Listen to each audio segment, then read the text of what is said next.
Hey guys, so this is part two of the video of loving someone who struggles with addiction.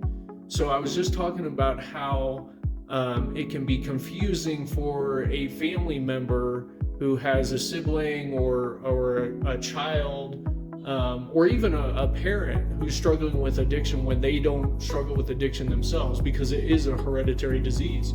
So again, I was using myself as an example. So I struggled with addiction from the time I was 15 to 27. And one of the things that was so hard for me, like dealing with and just trying to like understand why I was like this, is there was nobody in my immediate family who struggled with addiction. So in my extended family, there was, but I really wasn't even that aware of it. We didn't talk about it that much. But in my immediate family, there wasn't. So I was always like, well, why can I not put this down? Why is it such a struggle for me? Because again, my initial response, my biological response to substances was, for lack of a better word, it was incredible. It felt amazing. The first time I got drunk, the first time I got high, it felt amazing and I just wanted more of it. And I'm not excusing my behavior. I made the choice to continue drinking and using. I got to take accountability for that. But, as far as I can tell, like using my sister as an example, she just doesn't have the same biological response. I think she doesn't enjoy like drinking as much as I did. She's always had this kind of like take it or leave it. And again, we made different choices along the way. So I don't want to take anything away from that. But it can be very difficult for somebody who really can't figure out why they can't set it down, why they can't stop drinking or using.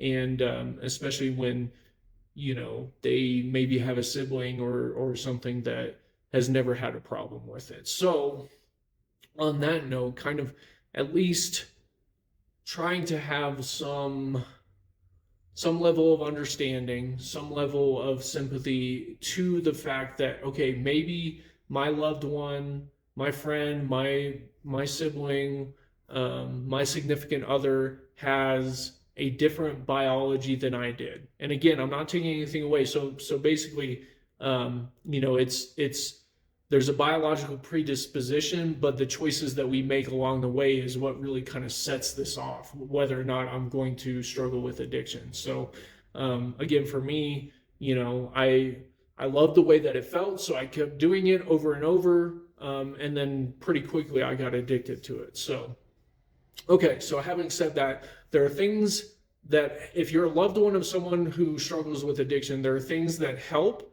the situation, and then there are things that can make it worse.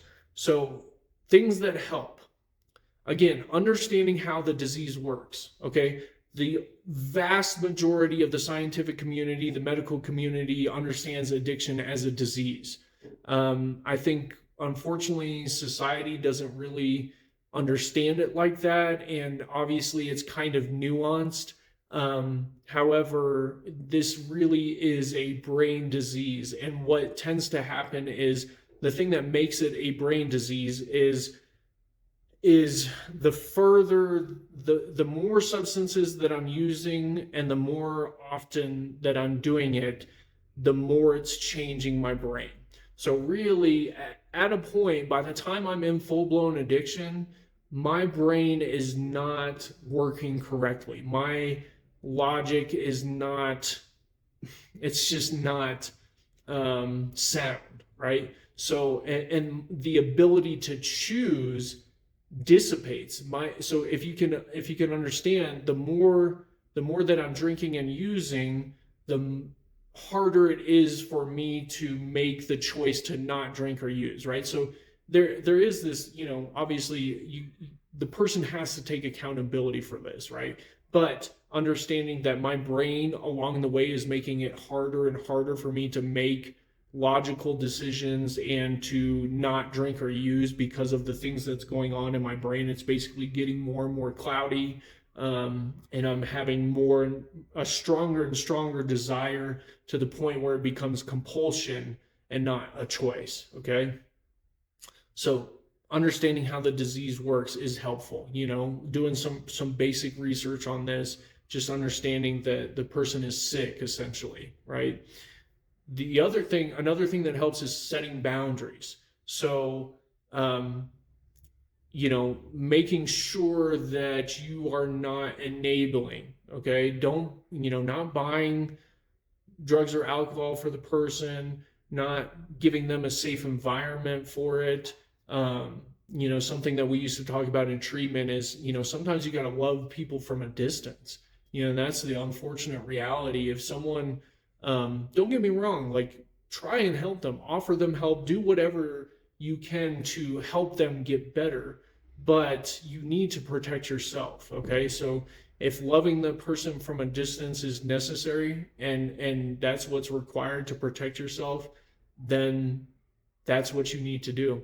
And honestly, sometimes that is when people set those boundaries, it helps. It believe it or not, it may sound weird, but it typically helps the person who is struggling with addiction realize that they need help. A lot of times that's what happens. So the last thing I would say for helping, treat it as a disease. The person, again, they're sick. They're not a bad person, they're sick, right? So they need professional help. Unfortunately, a lot of times you can't force it, but you can protect yourself always, right? You can always set boundaries. You can protect yourself. You can respect yourself and do what is necessary for you to have a safe and productive life, and allow the person who's struggling with addiction to make the choice to get help, if that makes sense. So something that, they always say is like, be there to help the person as much as you can, in terms of you will do anything to help them get better, but don't do anything to enable the disease. Don't do anything to enable the sickness.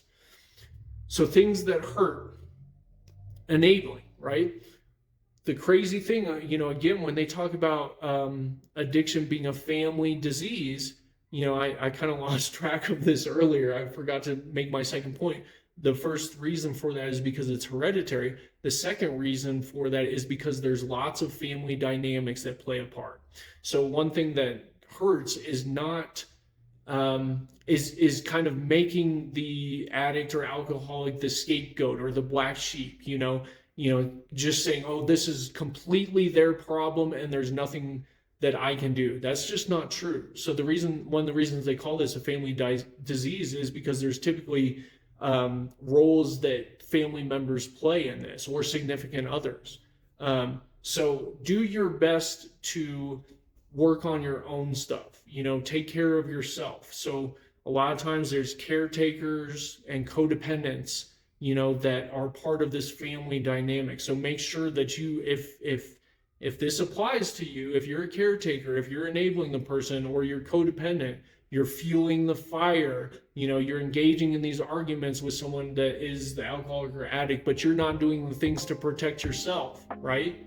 You're making that decision to continue, kind of being in that whirlwind, if that makes sense. That's only going to hurt. And then the last thing I would say is being resentful. Approach this from a point of first protecting yourself and second loving the person. Okay, that's the best thing you do. Being resentful is not going to help you. It's not going to help the other person. So guys, I hope this helped. Please like and share if you feel like this helped, and I'll see you guys in the next video. Thank you.